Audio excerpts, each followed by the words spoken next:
Hi, book lover. Welcome to your library, our library.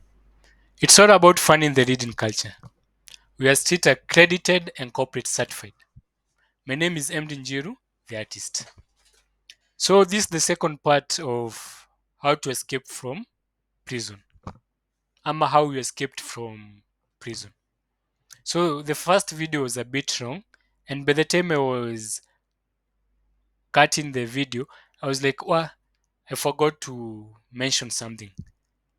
And I was like, okay, let me just do it in another city, like nikaamua tu niendelee, sijatoka penye nilikuwa, like nimekuwa tu hapo tu.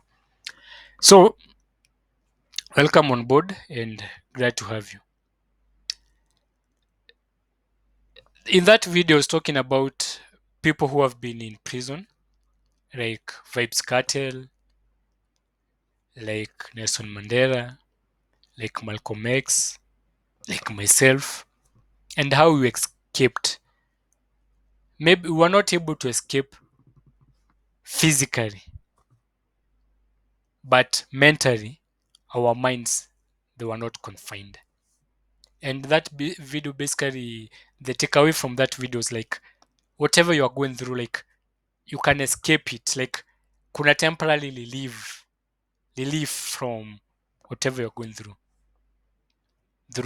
through reading. Alafu siku hizi things zimechange.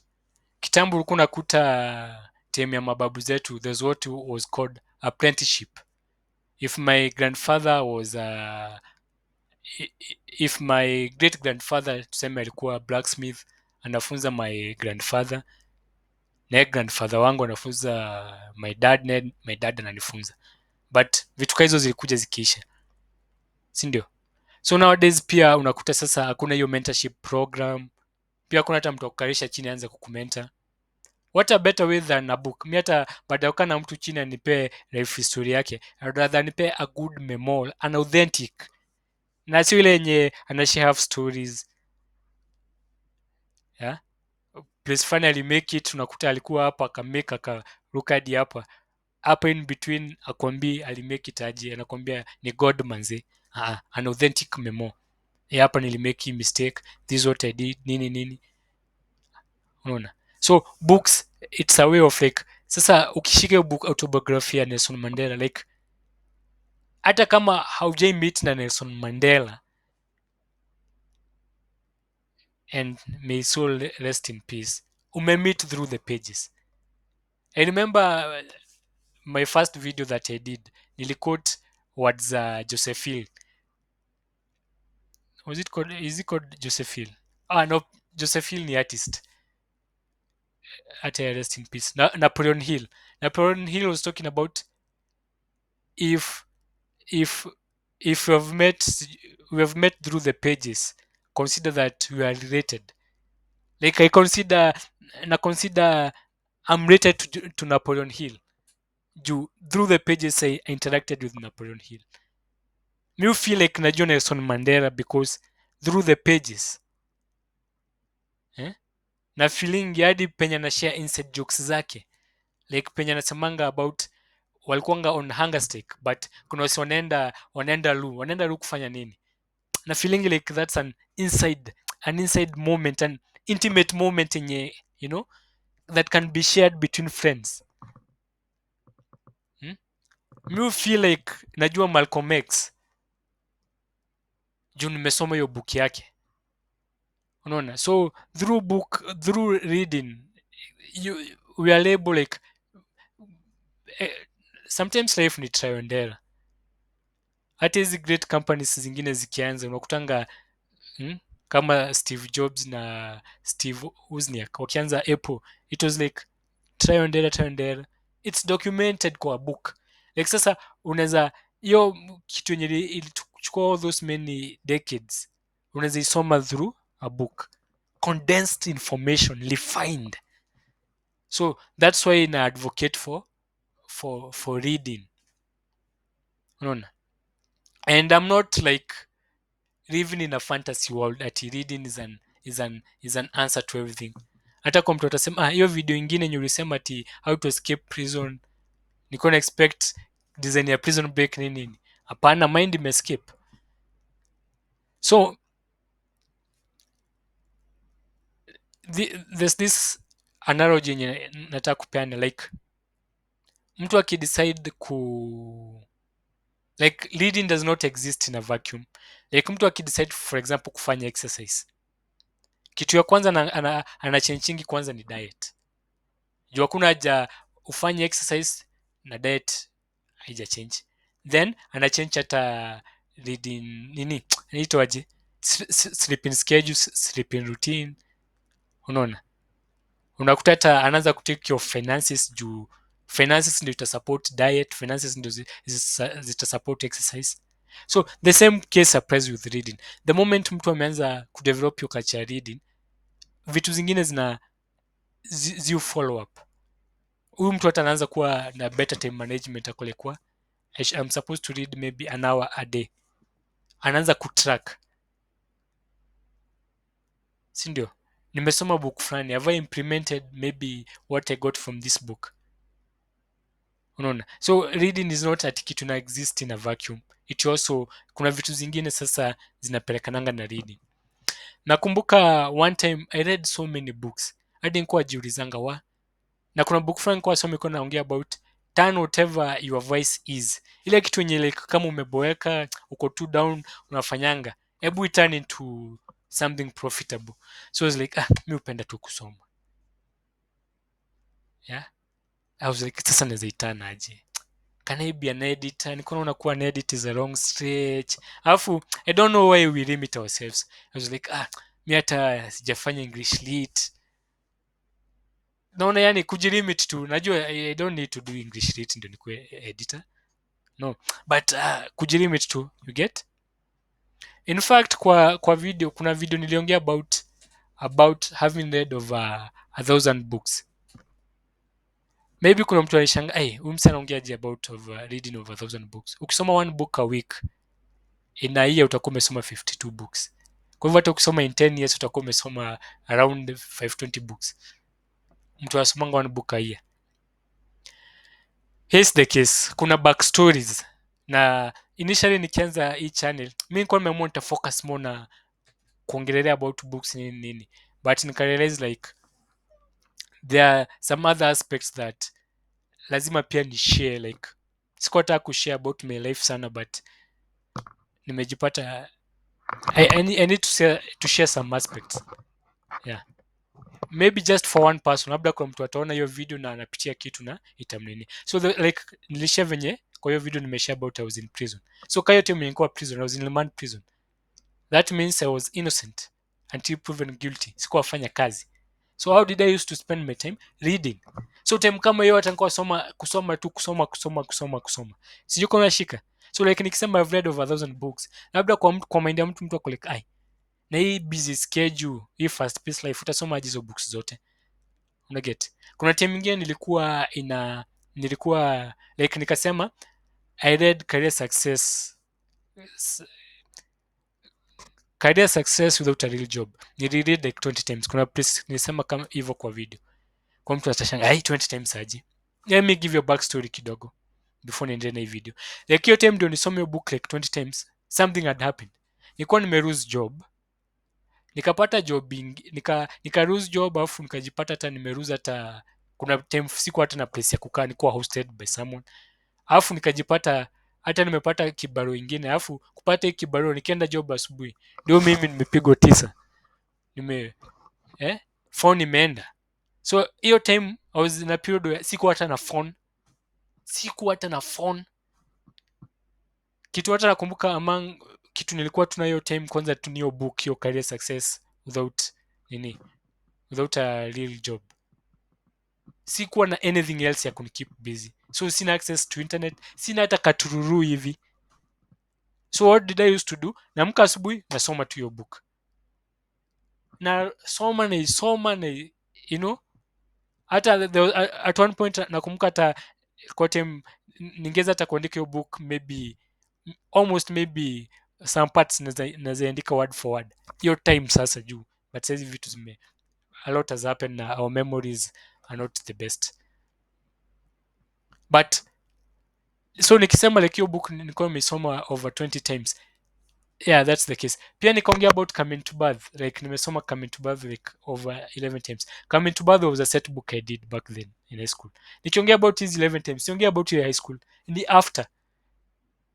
Nakumbuka kuna best friend nilijuanga around your time na akanipanga Coming to Birth. Sasa sikuwa na kitu kingine ya kusomanga. Nilikuwa alternate Coming to Birth, career success without a real job. You get the point. So sometimes kuna the backstory, ndo maana nimepeana hii backstory ndio usishangae nikisema vitu zingine ushangae huyo mtu, unaona. Hapana, you get. So hii video I'm focusing more on writing. Nilikuwa soma book fulani unaongea about when unapitia kitu and you want to release it out, you can write in third person. So for example unapitia heartbreak as a book lover, utasema ati oh I'm going through this terrible heartbreak nini nini nini. Hapana, andika this book lover is going through a heartbreak, it's such a terrible moment in their life. So ukiandika udetach from whatever is happening, ukiangalia you can be able to understand, you can be able to analyze even the situation better. So writing is something very powerful. Writing is something very very powerful. I'm even it comes in a come comment another book I was reading, sikumbuki title, ilikuwa inaongea about ideas, when ideas come from heaven. Ama ideas zilitoka wapi? Universe, heaven. So when they come, they're not designated ati hii idea ni ya MD Njiru, hii idea ni ya Tony, hii idea ni ya Masi, hii idea ni ya whoever. No, they just drop as ideas. So the only way to own an idea is to write it. Umepata hiyo idea ya kustart a $1 million company na saizi hata una do, mshwari wanakudai, Fuliza wanakudai, just write it, you have owned the idea. Sijui kama unanipata, sijui kama umejipata situation whereby someone ana share story ama ana share joke kulik, I had thought about it, because ideas are not owned by someone. No one owns an idea.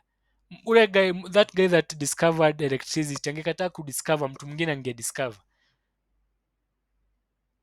Whatever you are meant to do, ukikataa kufanya mwingine ataifanya. Ideas are not personal, ati idea ni yako, unaona. The guy mwenye maybe alianzisha maybe YouTube ama wenye walianzisha YouTube wangekataa kuimplement the idea, maybe inge delay. Ideas maybe they can be delayed but they can never be denied. Mtu mwingine ange come up na the idea, unaona. Mwenye ali come up na idea ya mpesa angekataa come up na hiyo idea, mwingine ange come up nayo. So ideas hazina ile monopoly ati ni hii idea ni yako. So the moment an idea drops, ebu ichukue, iandike, you now own the idea. I wish I can remember the book ndio nikwambie ni gani. So kuna hiyo aspect ya writing where writing inasaidia na ideas, na pia writing is therapeutical, na pia writing is therapeutical. Pia nilikuwa naona clip fulani ya Jim Rohn, and I think hiyo ni ya 20th century, alikuwa sema the best gift you can give to future generations ni photos, memories of photos na family journals, family journal, naona. So I was like, by the way this is true. Nikakumbuka like growing up nilikuwa napitapitia vitu home na nakuta some writings za my dad, like alikuwa penda kibai kitu anaandika agreements, anaandika. One of the things that I wish for, I was like I wish hata angeandika ka John about life yake, yeah, ange preserve memories zake through writing, unaona. Hata sisi this generation that you are here, na wewe mwenye unaochi you the book lover, I'm praying for you ukuwe na long life, but hata hii long life iko na expiry date. Sasa maziwa ya UHT iko na expiry date, ndio iko na shelf life ya 6 months, after hapo inachapa. So hata after sisi long life yetu, the best gift that you can give the future generation, it's a family journal, like tunaandika tu kitu. So writing Writing ni muhimu, sio lazima ikuwe published, but nataka kufocus more on writing ya therapeutical. Maybe writing ya kuwa published tutaongea siku ingine in details, na tutaita mtu kaa Frank Gikunda mwenye amepublish, tuongee naye into details. Watu kama kina who do you call it, Mbogo Chege, Davis Nyakundi, hao tatueleza zaidi, but mi sasa leo naongelea about writing yenye ni therapeutical. When you are going through a problem, unashindwa uta open up to nani, and not everything that you have to open up to people. Sometimes hata unaweza open up to your spouse, afu your spouse anaitumia against you in future. Yeah, there's this technique, kama ni kitu na kuhat, unaweza iandika afu ichome, unaweza iandika afu irushe kwa maji iflow. I hope I'm not sounding spooky, but unaget kinajaribu kusema writing is therapeutic. Kwa mimi ni kitu nimefanya, kitu yenye nimefanya, and after kuandika hizo vitu, like naandika hizo pains na nini, yeah, I feel relieved. Acha tuone vibes catchel, apart from kuandika, apart from kusoma, what else does he do in prison? Yeah, so acha tuone anafanya nini ingine. So yeah, that's the question. How do you keep in good spirit in prison? So regardless of the circumstance, prison yenye uko, labda ni prison ya kosa do, prison ya whatever yenye na kuconfine. The idea of the prison hapa najaribu kuongea about confinement, unaona. So Katia anasema aje?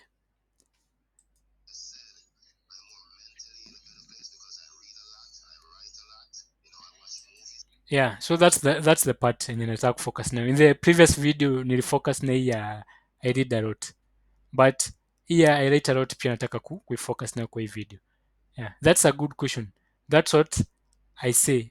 I'm mentally in a better place because I read a lot, I write a lot, unaona. So hii writing pia inasaidia regardless ya situation yenye huko. Yeah, so regardless ya situation yenye huko, writing ina come through. Writing is important, it comes through. Yeah, so other people that walikuwa wanafanya writing wakiwa in prison ya kina nani? Malcolm X. Ukisoma autobiography ya Malcolm X, kama ujisoma, utaona place yenye alikuwa anaandikanga letters, anasendia kina nani letters, the time akienda hata anaanza kuandika letters mrefu. So it was therapeutic pia. Mtu kama Nelson Mandela, kuna place anaongea about kuandika hiyo manuscript yake, alikuwa anaiandika in prison. So I'm sure pia apart from reading your writing part, pia ilimsaidia, ilimkeep going. Talking of Nelson Mandela, alikuwa in a prison for a lifetime, 27 years. Kuna mtu anaochi video maybe hajafika 27 years. Niambie huyo mtu, if he was not reading 27 years angekuwa out of touch na what happens in the world. So I'm sure your reading pia ilimsaidia, na pia hata hiyo part ya writing. Another person mwenye alikuwa anawrite alikuwa in prison ni John Kiriameti. Yeah, books zake kadhaa ziliandikwa alikuwa in prison. I think most of the books, if I'm not wrong, aliandika ikuwa in prison, hata zilipublishiwa ikuwa prison, unaona. So writing ina kipingi mtu going. Sometimes emotions, kuna hizo emotions unashindangwa utaziexpress aje, utaexpressia nani? Just write, it's therapeutical. Just write, it's therapeutical. So hata mimi hiyo time nikuwa hapo remand prison, I was like I need to start writing. Nakumkanga nilivisitiwa, so nilikuwa na risiti, nikakash ile risiti, nikapata book na pen, but nilijaribu kuandika, words hazikukam. Then I was like you can poem ati, nakumbuka time ya one English literature class nilikuwa nimesikia ati poem sijui ni short form ya story, nikajaribu kuandika hata poem, hakuna kitu ilikuja. So at that scenario sikuweza kuandika nini, but in other circumstances nimejipata nikiandika na imekuwa very therapeutical. Imekuwa very therapeutical. Now I will end up with a quote ama post niliona IG. So allow me to read it. Sikuweza kuiweka kwa mind. I just wrote it. Mm. So that's the beauty of writing. If I can't iweka kwa akili, naweza iandika. Then nimekam kueleza our human memory is fragile. Kitambo kwa dhani mtu anaweza kumbuka so many things, but with the time unakutanga hapana. Details zinakujanga zikipotea. So writing ni kitu tu poa. I'm reminded of a story about, I think it was an American president ama nani. Alienda fishing na son wake. Yeye aliandika this the best, the dad aliandika this was the worst day of my life kwa diary yake, kwa jona yake. Na yeye mtu huyu akaandika this was the best day of my life. Unaona? Kuna kapati hiyo story inapotea, but kuandika ni muhimu. Unaona? So kuandika ni muhimu, especially hata for future generations, even for future you unaandika. Hata kuna email fulani nimefungwa, just an email to myself. So I write emails nowadays to my future self. Unaona? I write emails to my future self. Naandika tu. I hope this stuff is not sounding spooky or something. Yeah, but naandika tu emails to my future self. Unaona? You can try it, alafu niambie inaendaje. You can compare notes. So yo IG post yenye niliona ni ya playwright na author anaitwa Githae Mugo. Inasemaje? Allow me to read it. Writing can be a lifeline. Writing can be a lifeline, especially when your existence has been denied. Hizo words ni mzito. Yani sio mzito like hard, they're heavy. You get? Writing can be a lifeline. Like ukuwa prison, your existence has been denied. Uko hiyo situation yenye unapitia labda ni kiheartbreak hivi. Unaona? Ama hiyo situation tu yenye unapitia, only you can understand that situation. Unaona? Writing can be a lifeline, especially when your existence has been denied. Especially when you have been left on the margins. Margins hapo mwisho, yani hapo mwisho tu. I think kwa margin huko sasa umesukuma mwisho. Hii nayo ni kali. Especially when you have been left on the margins. Sijui kama maisha imekuchapa, umekuwa pale mwisho man. Mwisho, like imekusukuma mwisho.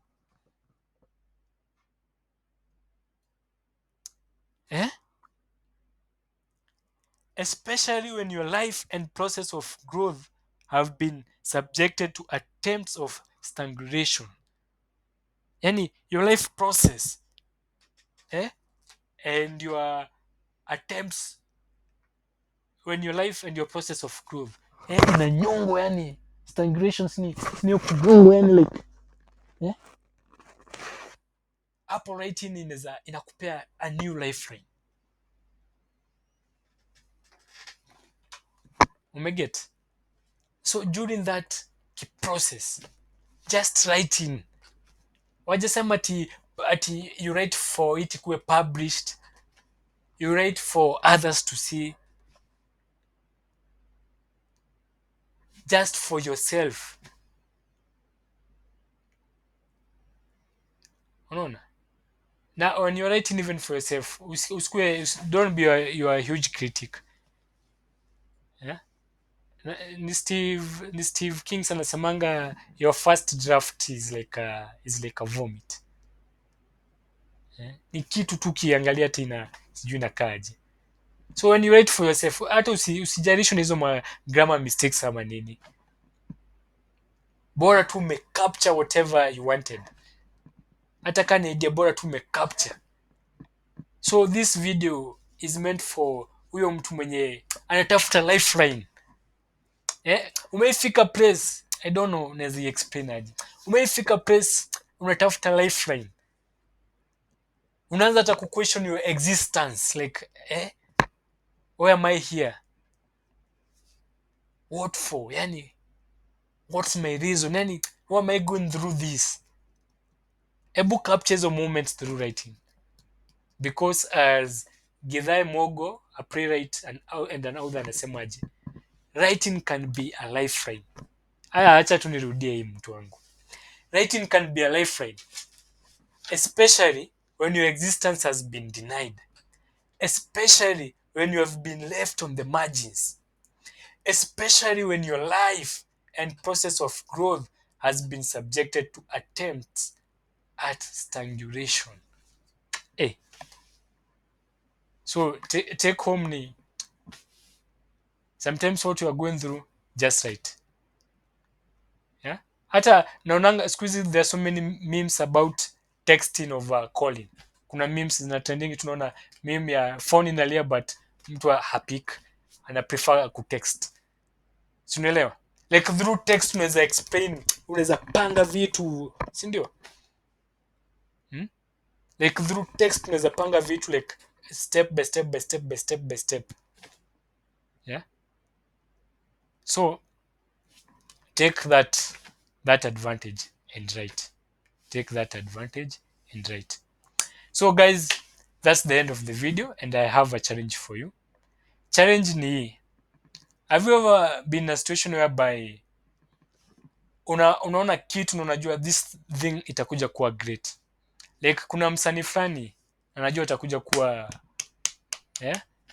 a great artist, anaitwa Limit Breaker.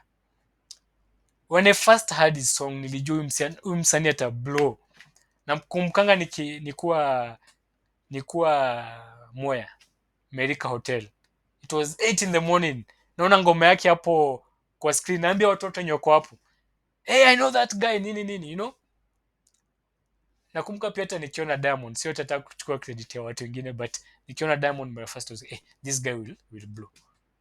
Nakumbuka hata pia video nyingine konaona ya Dave Chappelle, an comedian in the US, alikuwa sema about venye aliona hiyo speech ya Obama ya kwanza, after amemaliza tu hivi alijua this guy atakuwa president, na after nini akamgoja, hata alimgoja for around 3 hours. What am I trying to say? And I'm not trying to sound cocky or something. Ni kuamini, tunaamini this channel najua ita blow, this channel najua itakuwa great, our library will be great, tunaenda mbali. Sasa I want you to be part of that. Yeah, I want you to comment saizi, I want you to like saizi, ndio ikikuja hii blow hii hit uko like I believed in this channel, ikianza ndio zile comment zangu I believed. Yeah, unaona, I believed like hii kitu I believed in it. So I have a challenge for you, enda kwa hizo videos zote zenye nimefanya, pick your best, pick the one you feel resonates with you. Najua sio zote zita resonate na wewe, na nikikwambia hivi, I'm not blind to the fact that kuna vitu nahitaji kuimprove, maybe the quality, vitu mingi. In fact, I don't usually edit my videos, I don't. Hata watu wenye wamekam interviews they can attest, it was just one take na tukienda, just one take na tunaenda. So kuna vitu mingi I need to improve on. So it's like in kama hata live performance, like I don't edit, I don't do what, unaona, just pick yenye unaona inaweza resonate na wewe ama na mabeste wako ama circles zako, just share. Enda pale pia kwa comment section, kuwa among wale watu wa kwanza comment, kulike, kufanya nini, just believe in this thing. Na nashukuru already umebelieve juu una watch, but enda another level like ikikaa mkubwa utakuwa na ile feeling like I believed in this thing, si ndio? Yeah, so nakushukuru sana for your support. Bila views zako I think hata ninge pull down ile video kwanza na ni sawa, but the moment na upload naona umeview, unaona, I appreciate. I know there is a soul behind. Yeah, it's a person, Unaona, it's a person. And like I said in my first video, nikiquote Napoleon Hill, like Napoleon Hill was talking about, if we have met through these pages, we are related. If you watch my videos, wewe tuko related. If you watch my videos, definitely, and you have been watching up to this point, wewe sasa, we are related. So thank you very much guys. Yeah, mbarikiwe sana, asante.